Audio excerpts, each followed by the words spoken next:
Namaste, this is Varun of 8B. Today's video is Newton's disk to prove that white light consists of 7 Vibgyor colors.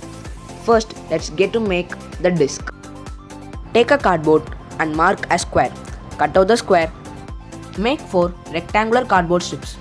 Glue the square and the rectangular pieces to form a box.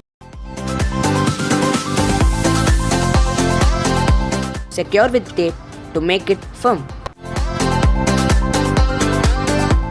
Make a hole in the middle of the box. Next, trace a CD on a paper. Cut and paste the CD trace to one side of the CD. Now, color it with the shades of Vibgyor.